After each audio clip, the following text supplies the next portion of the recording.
Hello and welcome back to Let's Play Deadfire with me, Bring It Dawn. All that's left is Ukaizo. Right. Could be a fight.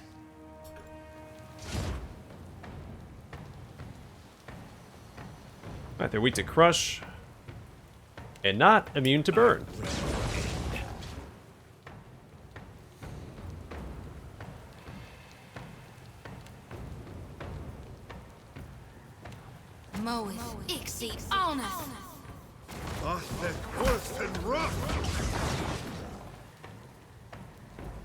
Aye. There's a walloping! Makes no difference. Yeah!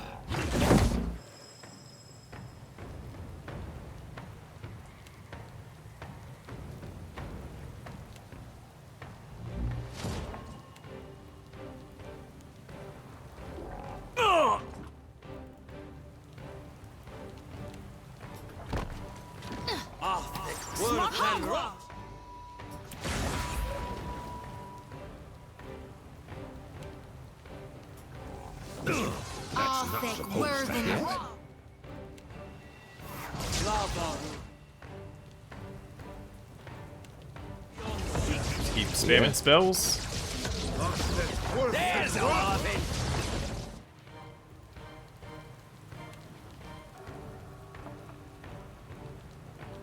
Just keep attacking with Eothas. You just have a mythic weapon after all. This does not work. What do you need? Dare is taking a fair bit of damage. What do you need?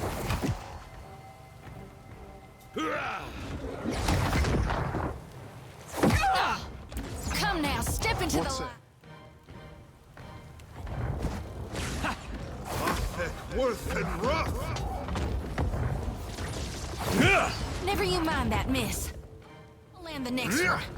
No good.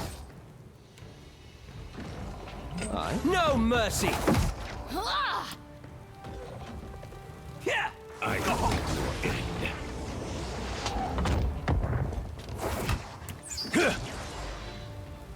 I am the alpha predator. Oh?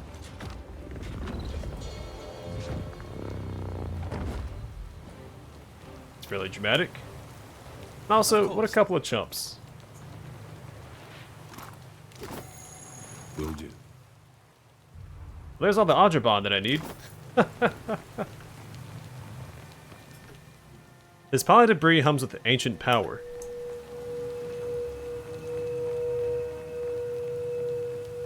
Is that the remains of the Guardian that our dragon buddy fought for us?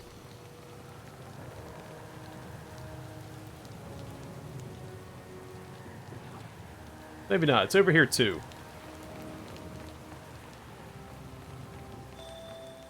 A faint echo of soul energy blinks up at you from the depths of the wreckage. Also, who are you?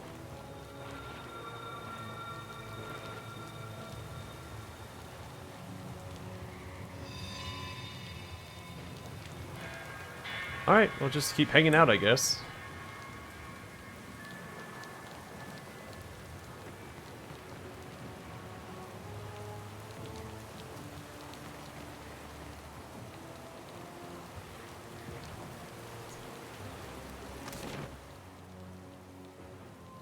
Alright, to the Grand Promenade.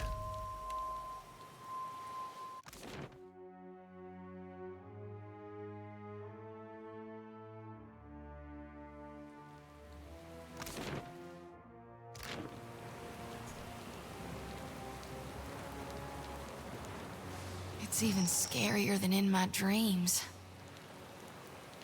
Erosion has softened the bronze features, giving the proud statue a brooding air.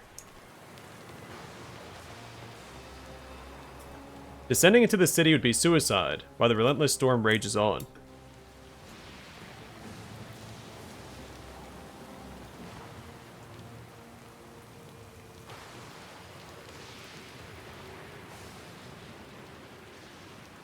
A furious storm obscures the sprawling city below. We can make out the shape of distant spires reaching up from the flooded ruins. Spirit winds tug on your soul with insistence, like a stern hand trying to pull a cloak from your back. Recall the last time you encountered a Beowick, It feels like a lifetime ago. Turn to your companions. So, here we are. Look to those who accompanied you this far, who risked everything to face the confrontation ahead. How are you feeling about all of this, Adair? Adair's gaze wanders among glinting archways and half-collapsed spires, his mouth agape. Gilded Vale got its name from the way the wheat fields used to look in the sun. But this place really is gilded. Might as well be a different world. Miss the simple life? Well, hard to miss what you can barely remember. All I know is my life took a turn when this world came stomping into mine. These great people got a funny way of passing on. They disappear from the world, but leave their problems behind for the rest of us to deal with.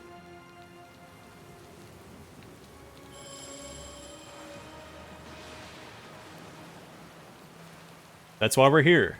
We're going to face this. Whatever comes, we're going to see people through. I guess maybe that's one good thing that's come out of this. Well, at least for me.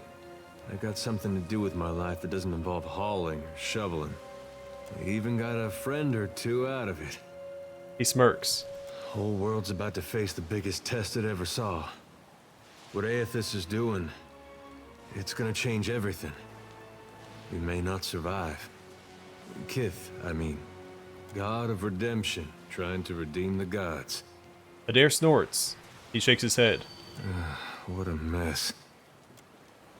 Adair looks to Eothas in the distance and sighs. You're looking thoughtful, Aloth. Aloth looks at this sprawling ancient city. 5 years ago, you controlled the destiny of thousands of souls in Sun and Shadow. He pauses, considering the vista. But the choice you make today shall define the fate of every living thing in Eora. He turns to you. Curiosity shines in his eyes, but there's something else there. Pity.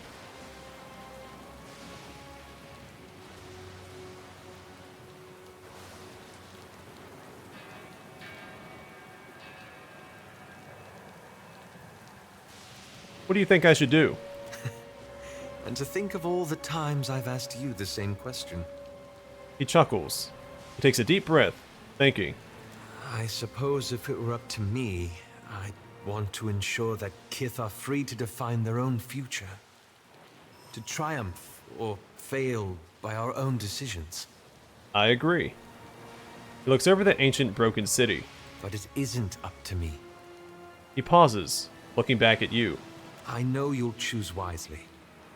And no matter what happens, it's been an honor journeying with you. Again. He says that now, but there is a brief period where he didn't care for me very much in this game. He puts his hands on your shoulders, meeting your gaze with a fond smile. He turns back to regard the great city before you. Something on your mind, Jody? We gonna do this or what? Jody licks her chapped lips, dark gaze narrowing as she takes in the sight of the ancient city's ruins. Raised high, the lantern casts hard shadows over the planes of her face. We've made it this far, yet we're still alive. Might as well square off with my god before our luck runs dry.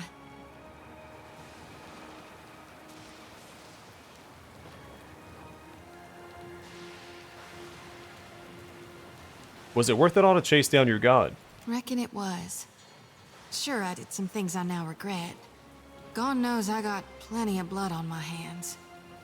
Tell me, Watcher, can there be a god of light and birth if souls themselves can no longer be reborn? He points your lantern toward the shadowed ruins in the distance, Ukaizo's broken bones.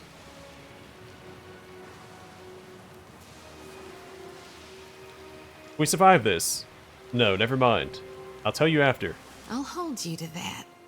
A cheeky grin blooms, but just as quickly dies. I thought it'd be different how it turned out, but I couldn't dream of any other way. Jody sets her jaw, grim. Now then, shall we go face my god for one last time? Find out what it is we can or can't do in these end times. Whether we're meant to wither or thrive. Yep, let's go. Consider me your second shadow. Jody thumbs the copper cage of her lantern, a subconscious attempt to reassure herself. Here we are, Takehu. How does it feel? I am thinking that Eothas has come this far, and he will not wait on you before he finishes what he started. Takehu regards you with a raised brow and a cautious smile. If he shatters what is sat in the heart of Ukaizo, this action will ripple beyond the Deadfire, beyond life as we know it. The Hawana could use a change, an upset, something that gets them working together. History has shown that we thrive in adversity. He turns to face his surroundings, struggling to take in everything at once. The land of my mothers, as real as anything that rises up from the bed of the sea. Also, smaller than I expected. He lets out an exhausted laugh. This should be as interesting as the last time I confronted a god-possessed Adra Colossus. Shrugging, Takehu gestures ahead. You get around, but I know you haven't done this before. Captain, I am my mother's son. I have seen things you would not believe. He folds his arms and winks. What say? Shall we find him, Captain? Takehu nods, his brow furrowed. Takehu gestures to the path ahead, his lips twitching in a hesitant smile. I think we're as ready as we can be. Let's go.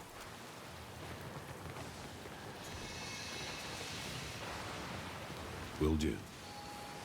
A tiny engraving reads, "In memory of Dumu, Tapwa, and Tokima, Ngati's first chosen."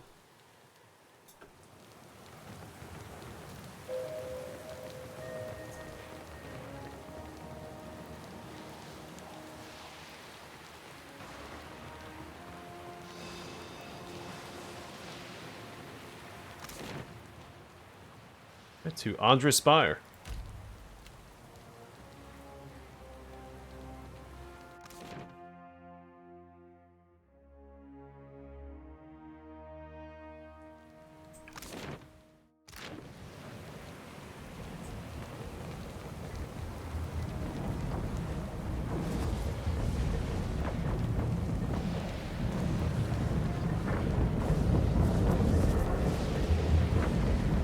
I've got it. Though the device atop the tower spins in wild, blurring revolutions, the air around it is still and calm. You stand in the eye of the storm which has cordoned off Andra's mortar and the rest of Eora for thousands of years. You see an antiquated control panel, its levers engaged in positions of activation. Standing uncharacteristically still, Keo turns his head to take in his surroundings all at once. A deep furrow cleaves his brow. Something the matter, Takehu? I have stood here before. He sniffs, glancing around with an air of familiarity, settling on details like they were old friends.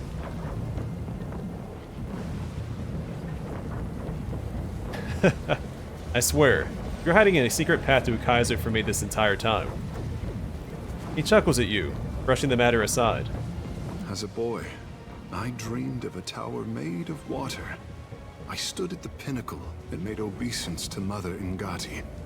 This tower, this view. He plants his hands on his hips and surveys the vista beyond, nodding. What does it mean? Ngati's covenant, the first form of water shaping. It is here, waiting for me. He glances up at the spinning machinery, the mixture of apprehension and wonder. Glance toward where he's looking. Beyond the machinery itself, Keo seems to be focusing on the storms, or merely the empty air. He shakes his head when he takes note of your attention. I can feel it all around this place. The ones who built these machines used our connection to Ngati against us. These storms are a perversion of my art, an expression of beauty as a weapon. How is that possible? The tribes always said that Ngati's chosen would show them the way to the past. I do not think they meant it so literally as this, that I would stand on glorious Ukaizo. Now that I am here, it is like the city herself wishes to speak. Takehu winces and touches his brow. Reach out with your senses, try and experience what he feels. The sense of age and wariness about Ukaizo is undeniable. You try to pick out any lingering soul from the ambience, but the storm in the center of the city makes your work difficult. And then it hits you. A presence that suffuses the air around this machine. An accumulation of very ancient soul energy is anchored to this point, commanding your attention. Dumu the eldest, Tapua the wise, and Tokima the recaller. Step forward and be recognized. A feminine voice echoes from across millennia.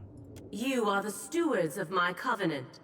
For so long as your people guard the Isles, the Audra, and themselves, then a measure of my power is theirs to command. Her words grow indistinct, and you find yourself pushed away from the moment. Your focus slips, depositing you back in the present with a wave of nausea. These are not the memories of someone dead, but someone very powerful who intentionally bound a fragment of themselves to the spot, and she did not wish for just anyone to listen. You're right, Takehu. The Covenant is here. So beautiful. But look what they have done with you. He reaches a shaking hand up to the storm, curling his fingers in as if to grasp at something. He covers his heart with one hand and lowers his head, muttering a slow and fervent prayer. From the broiling madness of the storm, a single drop of water lands on Takehu's brow, running down his cheek like a tear. Takehu wipes his eyes dry with his thumb. He pauses to stare down at his hand, as if seeing it for the first time. Are you alright? I remember. He clenches his hands into fists. The storm surges around you as the winds pick up speed. Takehu's head snaps back, and his eyes squeeze shut in agony, ecstasy, or both. He rouses at last, shaking a few droplets of moisture from his hair. I am the tremor that inspires the tidal wave. The pebble that calls the avalanche. Mother! Your son has found his birthright where you left it! Takehu raises his fist to the sky, and lets out an uproarious laugh. Eventually he shifts his focus over to you. My people never doubted that Ngati's Chosen would find our ancient gift. Takara, I did not share their confidence until now. I am ready, Watcher. Let us finish what we started. He nods to you, resolved and wearing a fierce grin. A deep percussion shakes the tower by its roots. Somewhere in the obscurity of the storm, Eothas rears back his fist to deliver a mighty blow. The control panel has weathered the millennia better than the rest of the city. A layer of dust covers its elegant glass tubes and engraved copper levers, which appear both intact and fully functional. Deactivate the machine. You grip the largest of the levers and bring it up to its starting position. The vibration of machinery gradually slows, and turbulent winds grow calm.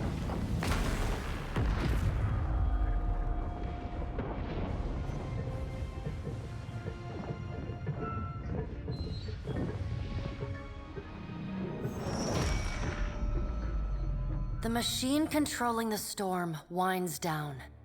The clattering of its machinery settles into a low whir and then, at last, hiccups to a halt. Beyond the tower, the black, roiling clouds of Andra's mortar roll away from the ancient city of Ukaizo, with only a tired sigh of wind to see them off.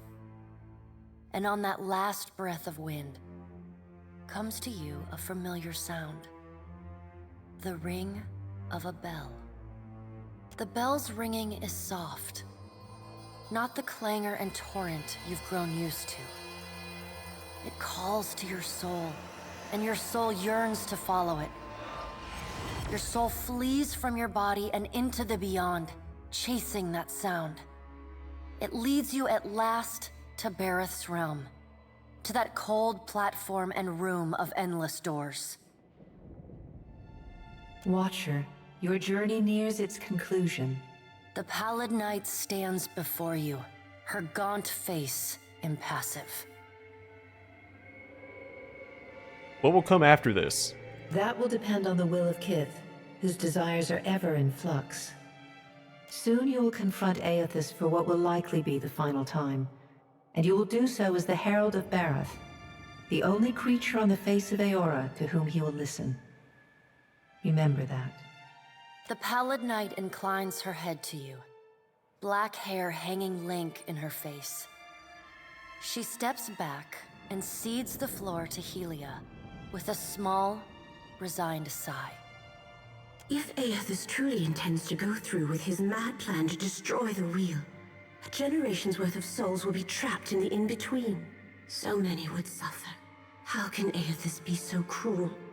He cannot just abandon them. Eothas must help the Kith find a quick solution. Abaddon strides forward. Eothas thrust this crisis on the Kith. They did not bring it upon themselves. Their only mistake was in trusting us to watch over them. Who will help them rebuild their world now? Eothas will reveal every secret of the gods. Will Kith be able to change the established order if they have no wonder to inspire them? Eothas must help them resolve this quickly, lest every one of Eora's few remaining mysteries be laid plain. Should Eothas leave this decision solely to Kith? You have misgivings. Good. You should be wary of any help Eothas might offer you. With the wheel destroyed, Kith will tear themselves apart. It is the gods' duty to prevent that happening, lest they doom us all. And as Kith must be ruled, so too must the gods. I say that if Eothas is so eager to throw down the mantle of power and step aside, I shall take my rightful place as Queen of the Gods again. The question I asked, maybe I didn't understand it completely. I'm not having misgivings. Screw the gods. Also, of course she would say this. Kith are strongest when they follow our lead, and we are strongest when we lead in turn. United in purpose with the gods, Kith can accomplish things that without us, they could never have even begun. They must be shown their boundaries to surpass them. Kith will not solve Eothas' puzzle on their own. And without an established order to fight against, the bonds that bind them dissolve, and they fight amongst themselves.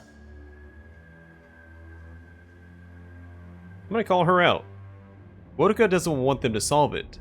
He wants to be queen over you all. Boudica's firm hand is but the motherly smothering of Helia by another name. Mortals should have no special advantages. Only once Kith have striven to improve themselves through trial will they truly know their measure. Kith must suffer to find their strength if they are to survive the world into which Eothas drags them.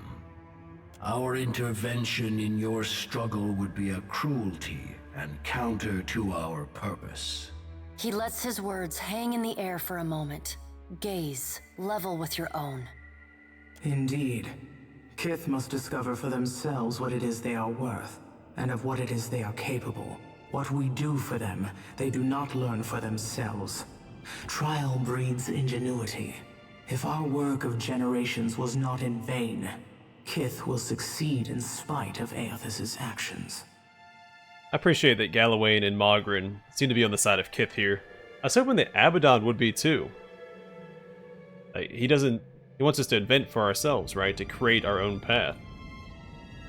I have faith in Kith's ability to meet Eothas' challenge. Do not mistake my words for indifference, Watcher. They are born from a fierce belief in your potential, not a refutation of it. Option 2. I'm gonna keep calling out Boudica. Thanks for that. Boudica's been dripping pessimism in my ear like poison. Mogren is blinded by her affection for mortals. She does not see that entropy is the destiny of all things. If Eothas were wise, he would destroy everything. End life, end reincarnation, end death. Kith have had their chance. It is time to let silence reign. As Rimmergon's words fade, the pallid night returns.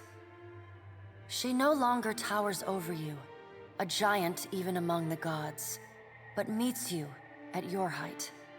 She lets the arms crossed over her chest fall to her sides.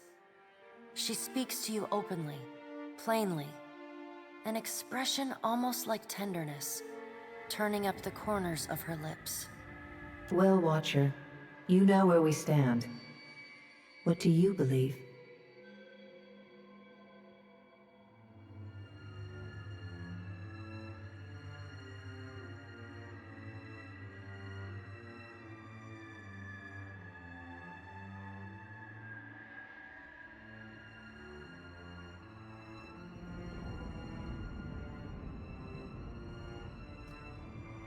I don't agree with the second statement, because a lot of the problems we've been facing happened due to the creation of the gods, yeah, but it was the Inquithans themselves, it wasn't the gods.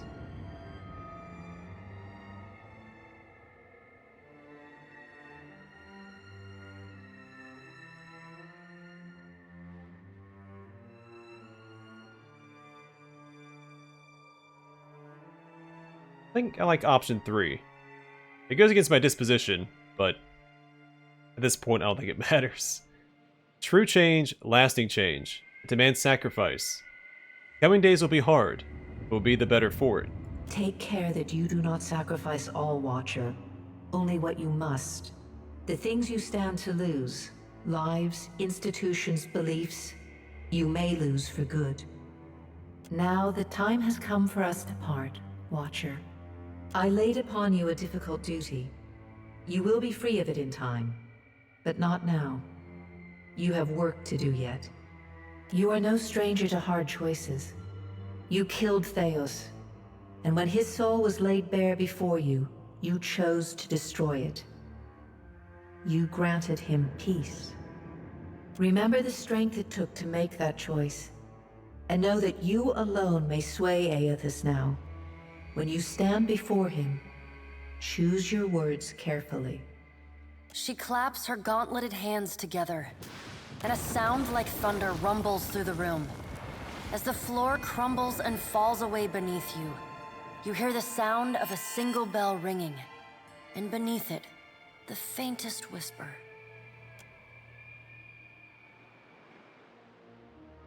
Well, that's cool, seeing him in the background.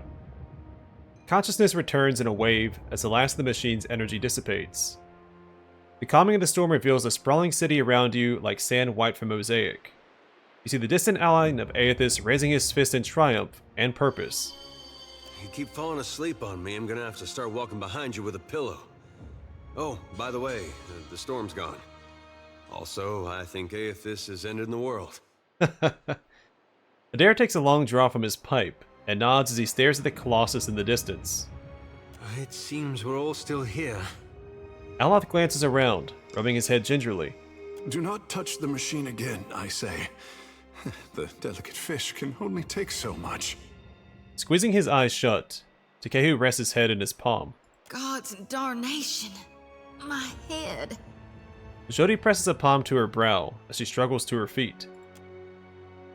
Peering over the edge of the tower, you make out a distant shape amid the ruins below. An iron-studded warship has dropped anchor in the shallows, its cannons angled to the shore.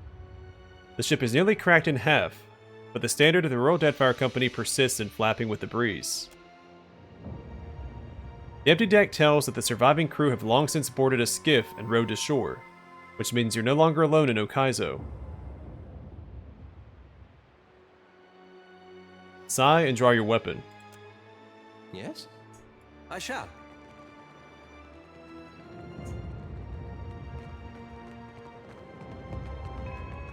I wonder if Maya is going to show up for the final confrontation with the RDC. Oh, we go down the stairs at the Grand Promenade now.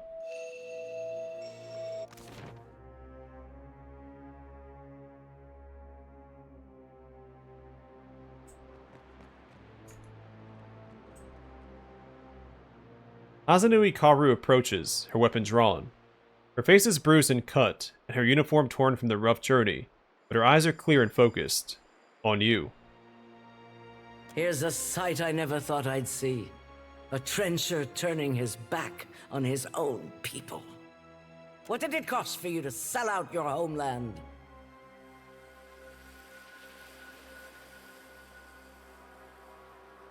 But why are we arguing about this when Eothas is destroying the cycle? I can't stop him. Neither can you. But I can give my country a chance at weathering what comes next. Roataians! Defend Ukaizo! Tread cautiously. Really did not have to come to this. I bring your...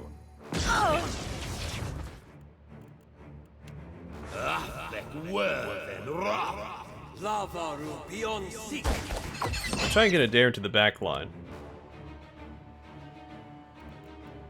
Well, actually, we'll hold off on knowing that right now. Let's have him just stand right here for now.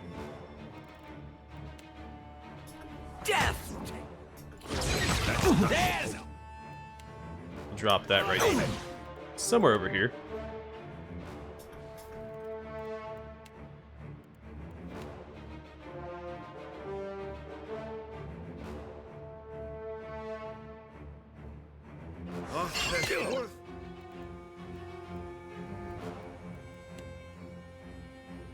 That looks... You got it, buddy. complicated.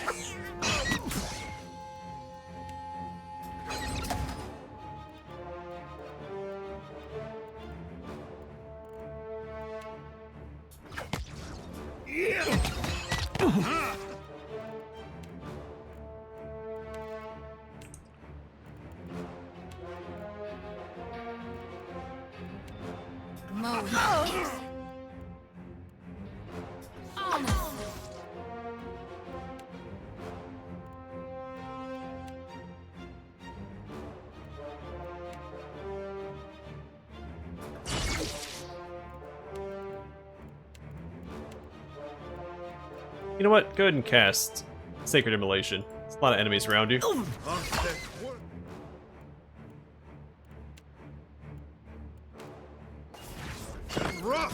Mowing. Lost the lag. Bleeding. Alright, take back what I said. Healer is currently paralyzed. That's not gonna do us any favors. Alright, Dare, get back there, buddy.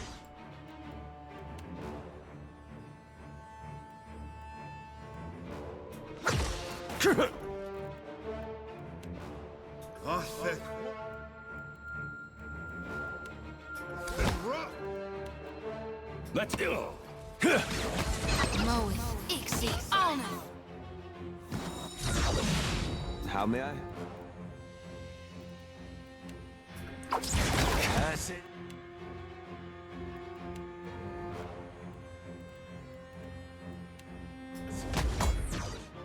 Mowing. What now? Yeah?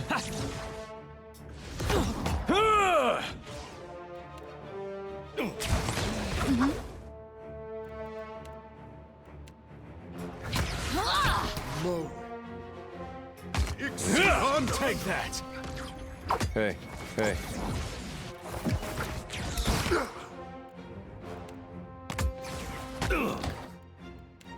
This fight's a little tougher than I was expecting.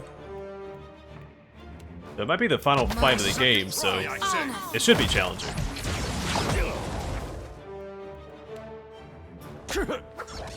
What do you need? Stay behind me. I bring your end. At your service.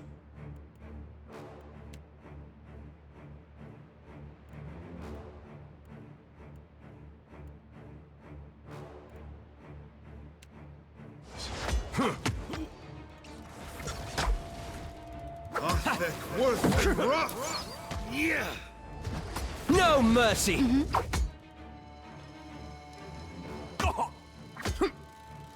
That must have hurt. Take him down.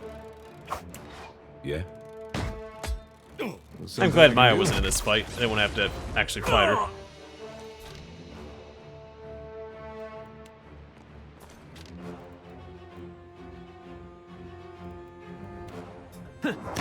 That's it! Your end.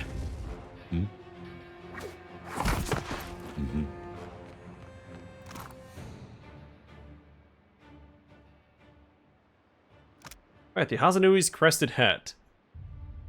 Ah, generic description. Okay, well.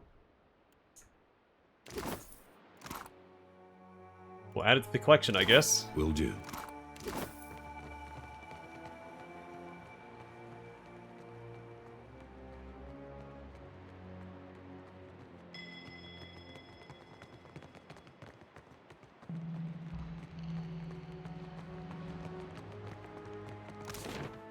Alright, to Moe Gweith.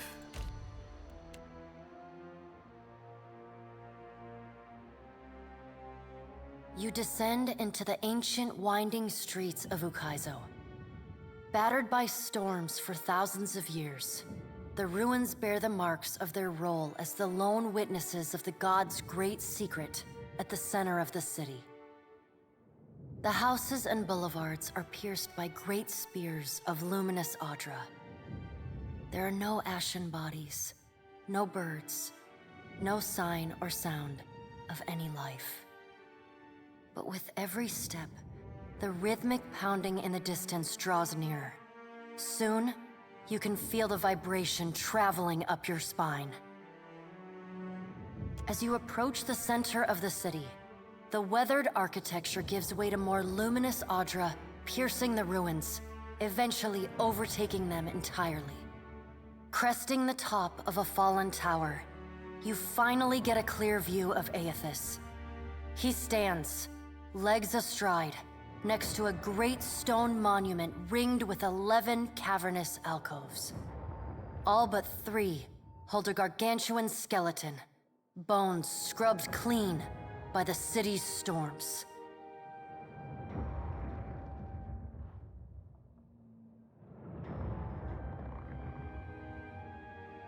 Are those the bodies of the gods? The 3 that would be missing are Abaddon's, Wiles, and I'm not sure the other one would be. You know, Abaddon's was in the mountains, in the White March, and Wiles was that tentacle monstrosity from the DLC in this game.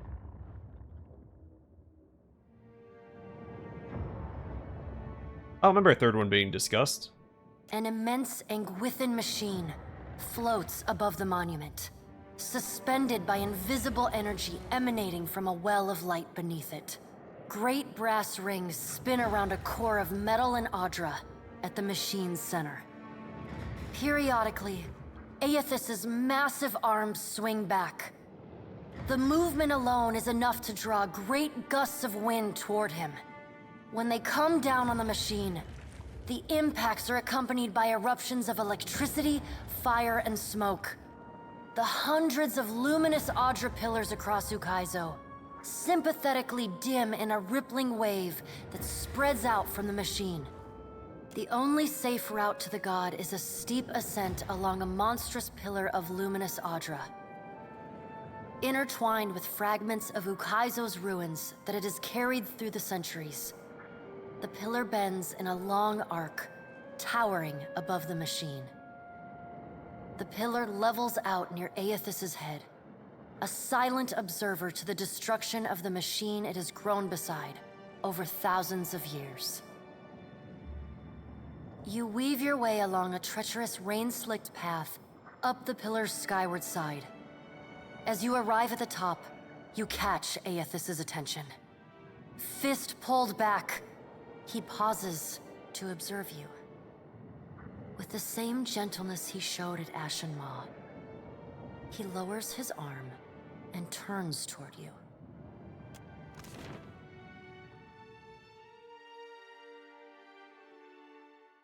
Strange to see Ukaizo in this way. It may be hard to picture, but this city was once full of life. The Huana, yes, but also Kith from many other cultures. Great hanging trees shadowed these boulevards. Gardens sprawled across the open rooftops. Each spring, a festival procession would wind its way from the hillside into this valley. The celebrants would pass through a steep walk among the stalls of foreign merchants, flowers falling upon them from all sides. All people of all nations, together in a celebration of new life. Such was the power and beauty of lost Ukaizo.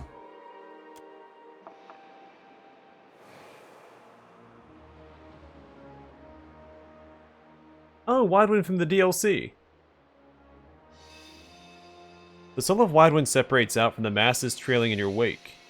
He looks up at Eothas and clears his throat. Been a while, old friend. Widewin, I did not think to see you here. But few things go as expected when the Watcher is involved. We were a good team.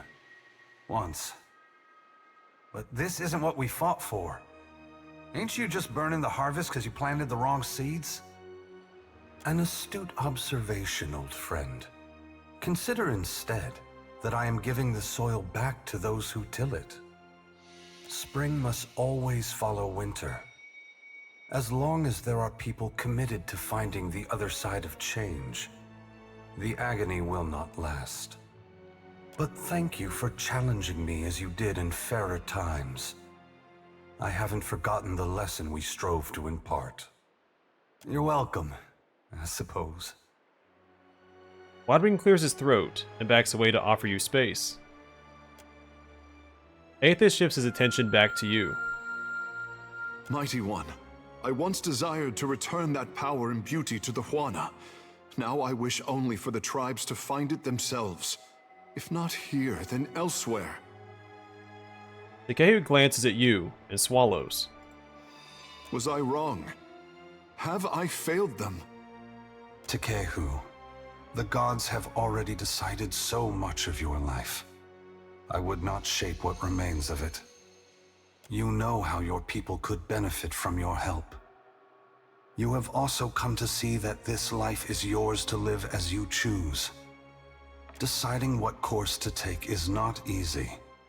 But if you do not choose, your life may pass you by as you stand at the crossroads. This isn't right. You can't put this burden on us. You can't make the gods' problems, our responsibility to fix. How can you have faith that what you're doing is good? You know how many people are going to suffer because of this. No matter how you spin this, you can't set it straight. Adair, I wish I could explain it to you. It breaks my heart that I cannot. But no matter how much you curse me, do not despair. The souls of this world will need people like you. Lights burning brightly in the darkness to come. I really appreciate he said this line to Adair. Gone, please, I'm begging you. What do I do following this? How am I to best serve those still living, to improve our future chances of survival? The Deadfire and the Eastern Reach are full of animancers, women and men with brilliant minds who can solve this great problem. They will also need people with brilliant souls, like you, Shodi. People who can tend to the spiritual needs of the world in a time of fear and desperation. Remember, the flame you bear is not only light, but warmth. Provide comfort to all who need it. Aloth shakes his head, looking up at Eothas. What right do you have to do this? Destroy the wheel and leave us with nothing? Without even knowing what will come next? Aloth, we are all, gods and mortals, responsible for our own actions. But inaction carries its own moral responsibility. It is a burden I have carried for far too long. One must always do as their conscience dictates, even if that means abdicating a position of power. But what of you, Watcher? Why have you followed me? Have you come to bear witness to the breaking of the wheel?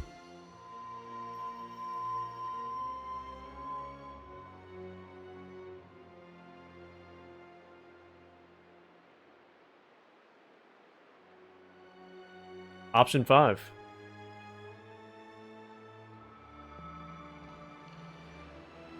We don't need the gods' pity. Only to bear witness. You are welcome to do so. Indulge me in a moment's curiosity. There is something I wish to know about Eora, about Kith, that I can only learn through your eyes.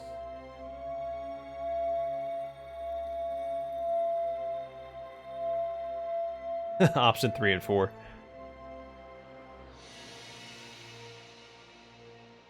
What could I know that you don't? You followed me all this way, dodging an armada, navigating an impenetrable wall of storms, voyaging across uncharted seas, with the machinations of gods echoing in your ears, all the while trusting in the institutions of Kith to get you this far, and earning their trust in turn. Whatever else happens this day, that much is remarkable. I believe that mortals possess the strength to collaborate and shape a future of their own design. Not all of my brothers and sisters agree. By relying on others and coming together in a time of crisis, you illustrate my point. The gods will witness you and question their assumptions about how responsible, empathetic, and sophisticated mortals can be. What inspired your decision, Watcher? Did the choice echo your foundational beliefs? Or were you influenced by observation?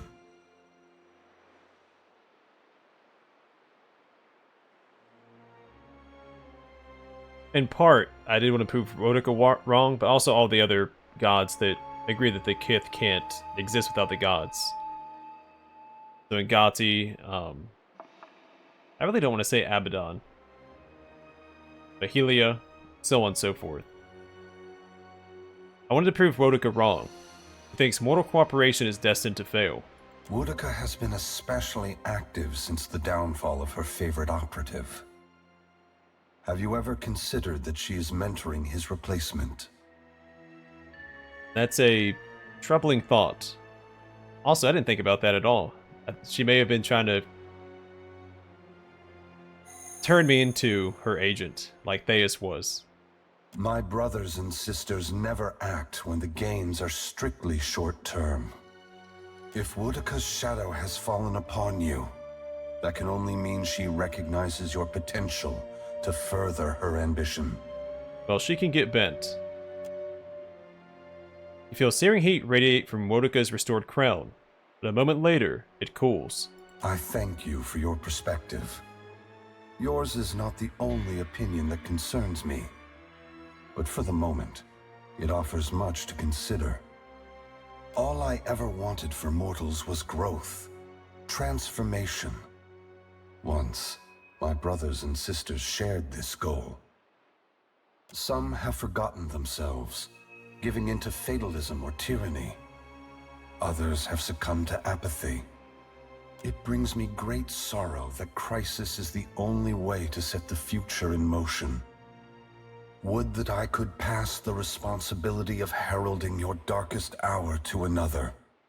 Never forget that trust and coordination between mortals brought you to this place. Your future is built on a foundation of hope, and you have laid the first stone. Before this is over, it's my turn to ask the questions. Ask. You are entitled to any answer that is mine to give. What happens after the wheel breaks? The great work of the Engwithans falls to ruin. Reincarnation as we know it will end. Souls which currently await new life in the beyond will be born into the world as normal, but their numbers will not replenish. Anything that dies will tarry in the void of the in-between, awaiting the motion of a wheel that no longer turns. Once the beyond has emptied, every birth will be hollow-born. Other maladies of the soul may follow and plague those who linger in life. Unless mortals work together to carve a new path, the essence of life will be trapped in the netherworld. Gods will starve. Eora will grow silent and cold. How long until Eora is devoid of all life? A generation or more. That much essence is already poised to flow into Eora. But unlike an hourglass, no amount of turning will compel the sand to reverse its course. Should you choose, you could lay down your burden and trust in your children's children to set matters right. That depends entirely on you. By your reckoning, there are still good years to come. By ours, time is short. Mortals aren't the only ones in jeopardy. What you're doing threatens the gods. Yes. They must work toward a solution or perish. If that task is beyond their skill, then they no longer deserve their position. I would have them justify their right to lead. I feel like the gods would have the knowledge to just build another wheel. That could mean swallowing their pride and hearkening to the wisdom of mortals. Some, I expect, will perform better than others. Why won't reincarnation just go back to how it was before the wheel? When we tamed the cycle of reincarnation, we broke what had once functioned naturally and without intervention. The flow of essence will not normalize on its own. Essence will simply pool in the void of the in-between, never passing through Adra networks to the beyond. The dead will be left to wander in darkness, confusion, and sorrow. How can anyone trust the gods after what you've done? No one is worthy of unconditional trust. If you feel the gods are beyond forgiveness, then they don't deserve your obedience. Make your future one that doesn't require them. That's the idea. Should you choose to accept the gods, I hope that you temper your faith with skepticism. Boudica sees this as a test, one we're destined to fail. Boudica is entitled to her opinion. If the intent of this test is to justify an uprising to come, that is more worrisome. The other gods must decide for themselves if mortals are ready to dictate their future. Should Boudica's tyranny prove the only alternative, mortals must prepare for a terrible conflict. Your perspective bridges eternity, Watcher. Many will look to you to mediate differences that could shake the very foundations of Eora. You've had millennia to do this. Why now? For several reasons. My strength was diminished after the Godhammer bomb, and assuming this form took incredible effort. With so many vying for control of the Deadfire, I also saw a ripe opportunity for mortals to cast aside their differences and stand together as one. They have never been more powerful, more capable. Because of this, the gods must justify their importance or be proven obsolete. I wonder if there's a way to get all of the factions to work together. Zarpath had them all go in their own directions. The Principe wasn't really involved in our siding with the Juana. But we sabotaged the VTC. Basically took them out of the running. Then the RDC attacked us. I haven't forgiven you for Cadnua. I apologize, Watcher. There is nothing I can do to restore the glory of your hard-won and poorly situated estate. What happened to Cadnua was not personal in nature.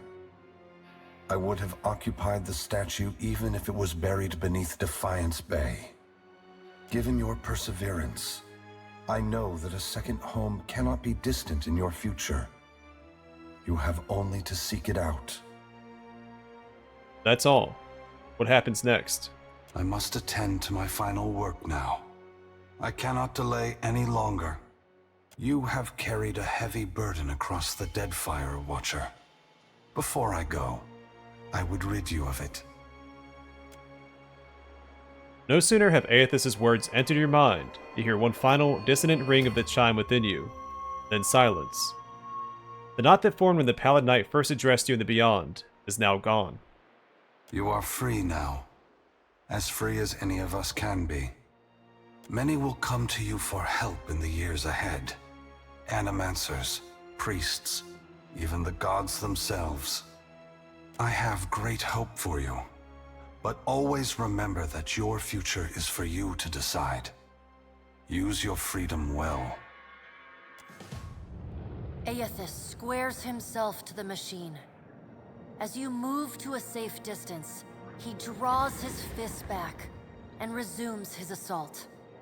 The blows rain down with increased fervor, but the machine perseveres in spite of his efforts. Spreading his arms wide, Eothas draws power from the luminous Adra clustered around the valley. The energy courses through his body, limbs overflowing with intense light and waves of heat.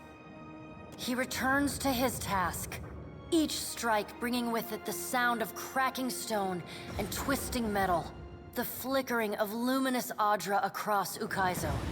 As the ancient machine finally begins to succumb to his strength, so too does Eothas's body, built to withstand the passage of thousands of years.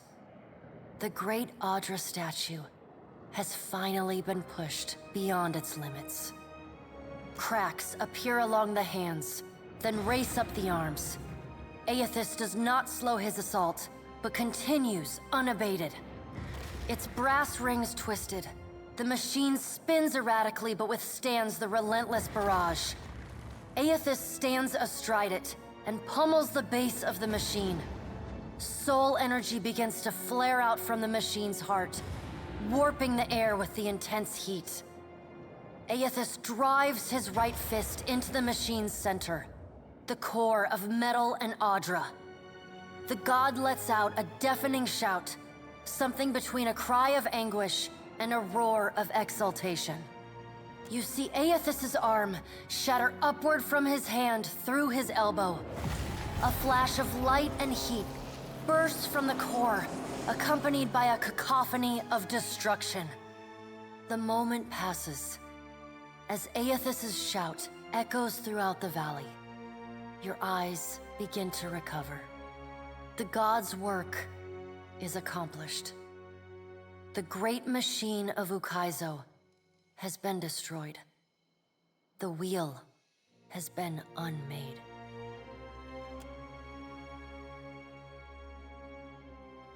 As Eothas's voice fades, the enormity of what you've accomplished sinks in. You have confronted a god. You have rediscovered the ancient city where the wheel was forged, and you have seen the wheel shattered. What comes next is uncertain, but already the legend spreads of the Watcher, who survived Andra's mortar and stood toe-to-toe with Eothas. Maras Nua's body finally goes still amidst the rubble of the Angwithan machines, yet it continues to glow. Priests and mystics have strange dreams of an island of eternal dawn at the eye of a storm, a port where the tide never flows out, a roadside tavern whose door leads only inward. As a watcher, you see what these dreamers cannot. The souls of the departed drifting toward the Audra Colossus and the twilight afterlife within. Whether it is a temporary haven or a permanent end will depend on what the Kith of Eora are able to accomplish on their own. The greatest hope seems to lie in the work of the ancient Angwithans and the Huana's efforts to unearth and understand it. And while Maras Nua stands frozen over Ukaizo, the gods look on the labors of Kith, but they do not intervene. They watch and argue, wager and conjecture at how or whether mortals will solve the puzzle set before them. Reclaiming Ukaizo is both a symbolic and a practical victory for the Huana. The ancient city is a potent reminder of their people's ancient glory, and it promises to be a much more easily defensible capital, especially with the storm controls of Andra's Spire close at hand. The other tribes unite under the Kahanga and dedicate themselves to rebuilding Ukaizo and relearning its secrets. The Valian Trading Company continues its operations in Deadfire, though it is forced to renegotiate many of its contracts with the newly empowered Huana Crown. Company leadership finds that the new terms are much more favorable to the tribes than to their own interests in the region. Due to these changes, the Valian Trading Company eventually withdraws most of its people from Deadfire. The Royal Deadfire Company is expelled from the archipelago as punishment for their attack at Andra's mortar. The storms across the Rawatayan mainland subside along with those of Andra's mortar. However, Rawatai regards this respite with a wary eye, ever mindful that the machinery at Andra's Spire remains under their foes' control. With the Huana settling in at Ukaizo and both Valian and Rawatayan trade reduced, Deadfire becomes a much less tempting target for Aldi's Principe. The end of the storms at Audra's Mortar, however, offers tantalizing possibilities, new lands, and fatter prizes. Aldi's leads the New Bloods across the sea in search of fresh adventures. The mysterious deaths of Governor Clario and Storm Speaker Ikawa provoke hostilities between the Valian settlers and the Huawan residents. What starts with angry words escalates to retaliatory killings as each side blames the other.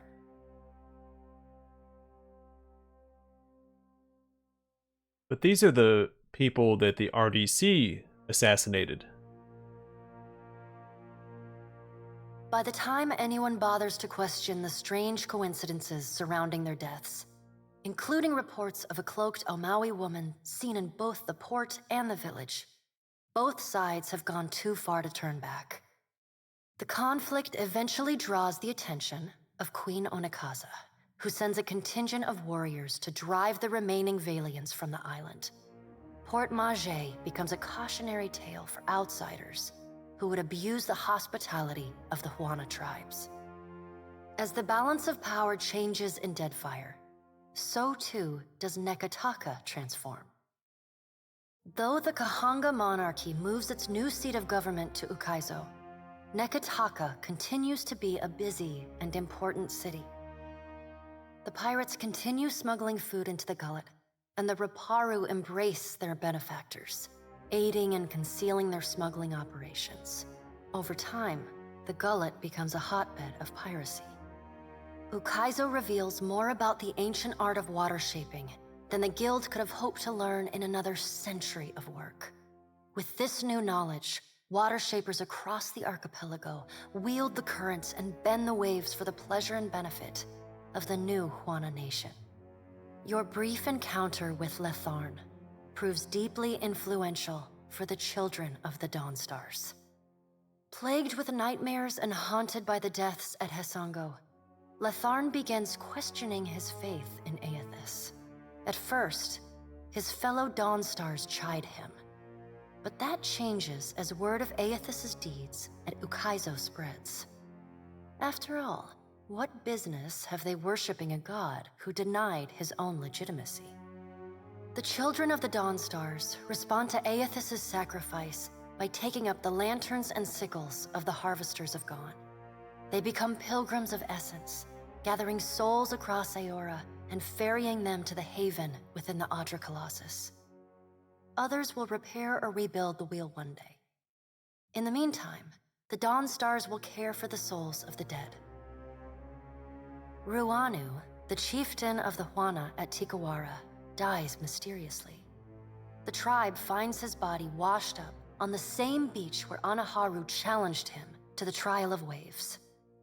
Some blame Anaharu's vengeful spirit. Others see it as Ngati's final judgment. And a few speak of a strange man seen lingering in the village. The leaderless tribe eventually scatters.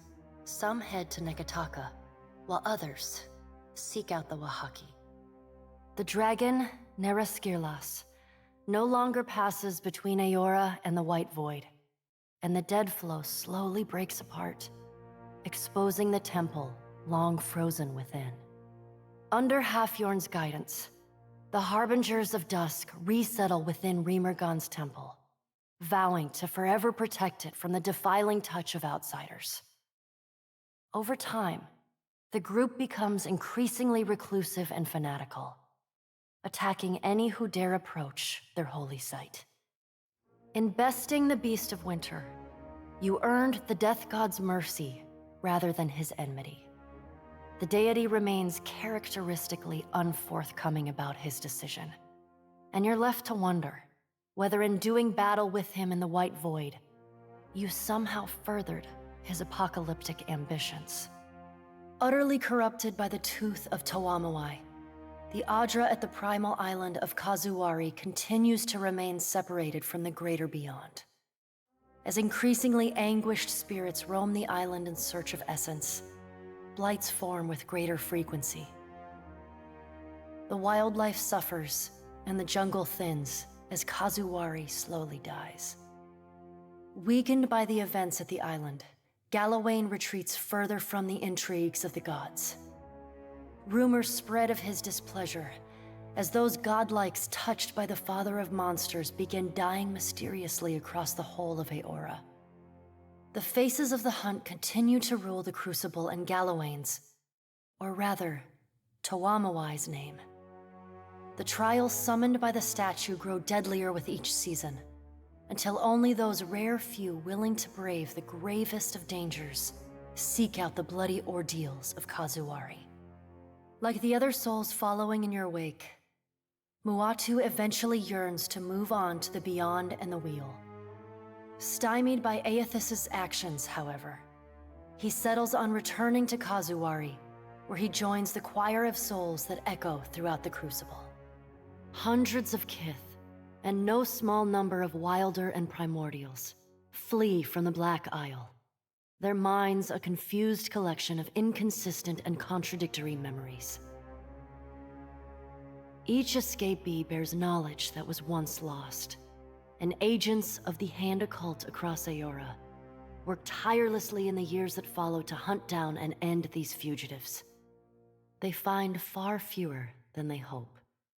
Encouraged by her arcane successes, Bakarna returns to her observatory to continue her studies of the celestial spheres. In time, her colleagues in the Circle of Archmagi come to accept her among their number. She takes on apprentices, and they trumpet her praises as both a brilliant innovator and nurturing pedagogue. Slain by your hand, the Titan of Wal poses little further threat to Eora. As the corpse decays, it putrefies into a massive nest of hungry fungal monstrosities. Vessels that anchor off the shores of the Black Isles tend to go missing, only to turn up shipwrecked months or even years later against distant shores. With time, the body collapses upon itself, and the Black Isles finally implode. Though your adventures alter the destiny of Eora and the balance of power in Deadfire, they also leave a lasting mark on those who travel at your side. Your companions find themselves changed, in ways both big and small. Adair returns to Hisango, where he reunites with Byrne, the son of his former lover, Alava. The boy takes heart in Adair's account that Eothas and all the other gods were false, petty, and unworthy of the love of Kith. Realizing how close he came to dying for this cause, Byrne finds renewed purpose in working alongside his uncle to repair the many scars left upon Deadfire by the gods. Under Adair's guidance, Byrne grows into the kind of irreverent, stubborn hothead that would have made his mother proud, and Adair visits her gravesite, often to tell her so. After you divest Shodi of her virtue, she does not take the breakup well. On several different nights, you have to turn her away when she tries to follow you into your captain's quarters. Shodi is not a priestess who understands the meaning of subtlety. As such, she makes her girlish crush on Adair painfully obvious from the moment she first sets eyes on the strapping fighter. Early in your travels, Adair appears discomforted by her persistent flirting. He often grimaces when she sidles up to him, and he takes endless pains to keep their conversations terse and to the point.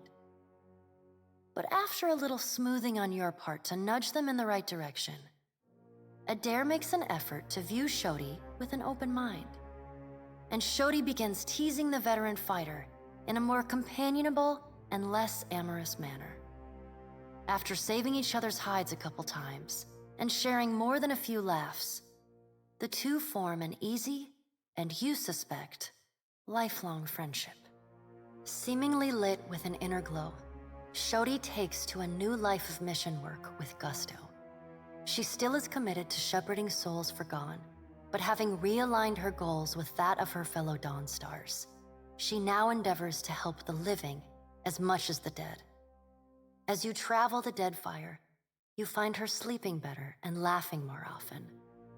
When the time comes for her to return to her temple in Neketaka, it's with a clear wistfulness and much lip-biting on her part. She leaves you with her sickle and a hastily scrawled note. It reads, "A keepsake from a path once walked. Remember me, Watcher, for I will forever dream of you." Aloth renews his commitment to destroying the Leaden Key. With the wheel broken, loosening the god's stranglehold on Kith is more urgent than ever.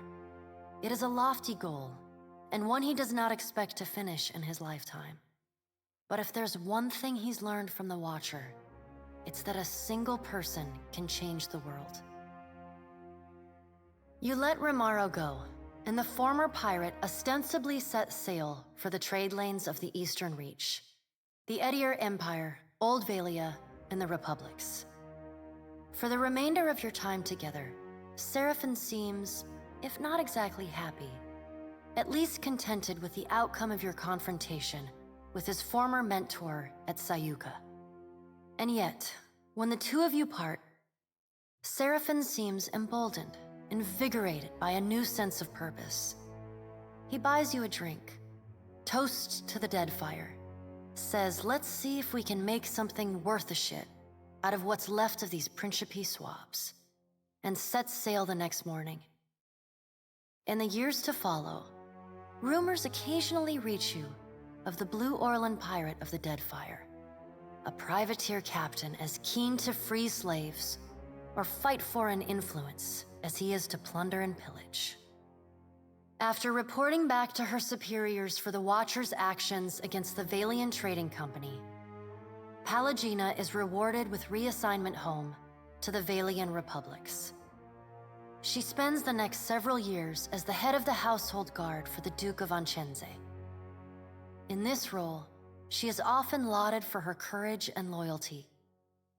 Even with all of the praise, there are still times when she cannot help but feel she could have had more influence on what transpired in the Deadfire. Palagina renews her relationship with Giacomo, corresponding with him regularly, and even meeting with the old Animancer once or twice a year. Though she does not understand the intricate details of his research, she reads his letters and responds with great enthusiasm. Her brothers, and even the dukes themselves, note that Palagina's demeanor is always warmer on the days when she receives a letter. Rumors even spread that some of the brothers have seen her smile.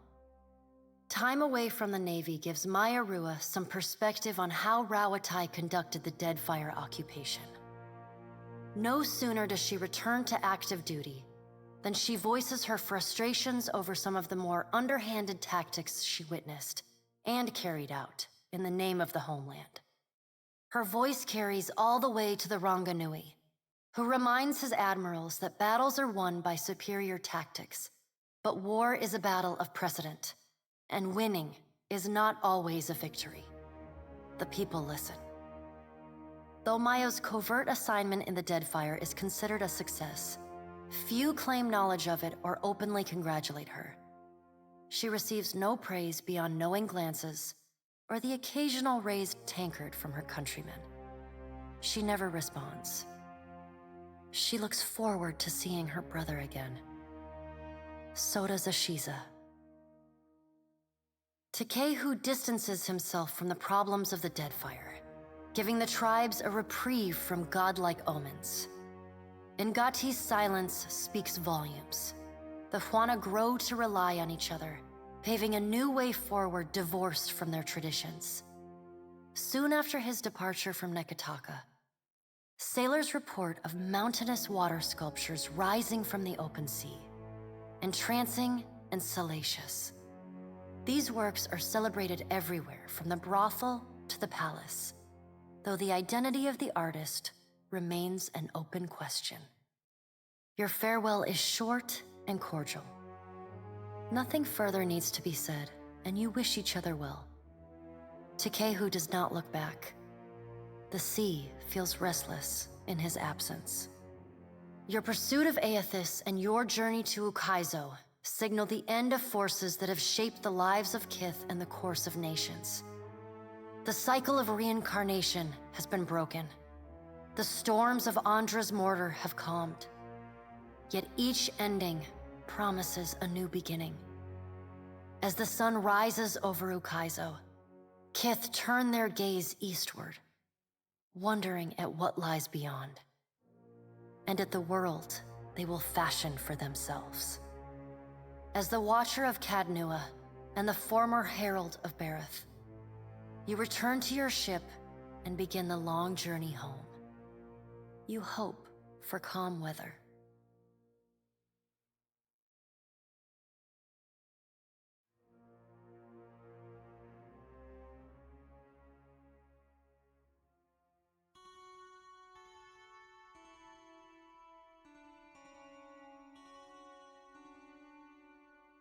Man, what a great game.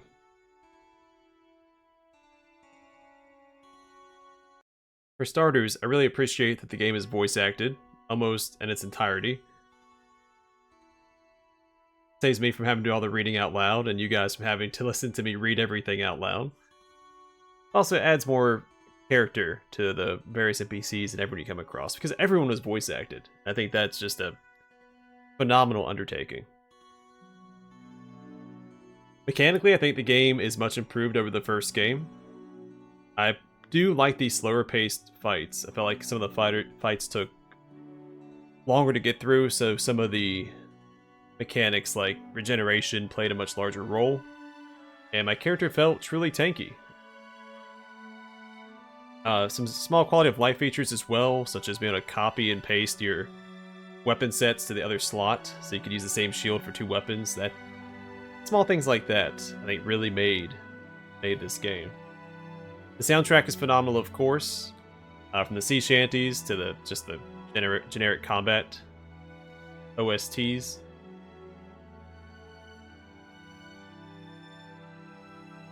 I really enjoy the theme of the game. I like boats. There's definitely not enough CRPGs based around boats and oceans. The pirate life. I'm a huge fan of it. The whole aesthetic, it's fantastic. So I really appreciated that going into this game. While I don't think the story was bad, I don't think it was as good as the first games.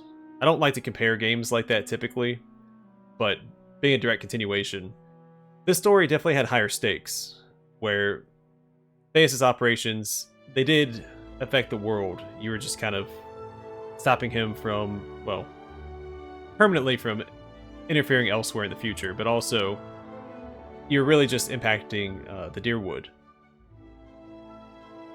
This has worldwide repercussions, of course, but it didn't feel nearly as urgent as the first game. I think because this has a more open world model, so it's easier to get off track. Which is fine, it was still fun. Not complaining that there was more to do, but it definitely, I think, took away from the impact of the story. Especially since I was able to go to Ashen Mall that one time, see Eothas, and then just leave. Oh, whoops, I need to not do this yet. Overall, still a great story. I enjoyed it. Really appreciate we were able to stick it to the gods. I found it a little odd that the gods were so forthcoming with us. I understand the Pallid Knight specifically because we were her herald, but all of them seemed pretty quick to let down their guard and show their true face. That was a little odd, but it's fine. We were, carrying the fate of the world on our shoulders, so yeah, overall just a great game, great CRPG experience. Highly recommend it.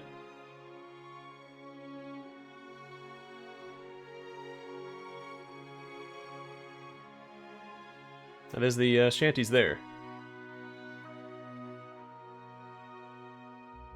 Yeah, really enjoyed my time with this game as I did the first one. Pillars of Eternity is a fantastic franchise, and I look forward to seeing more of it in the future. But for now, thank you for joining me on yet another adventure. I hope to see you guys in the next one.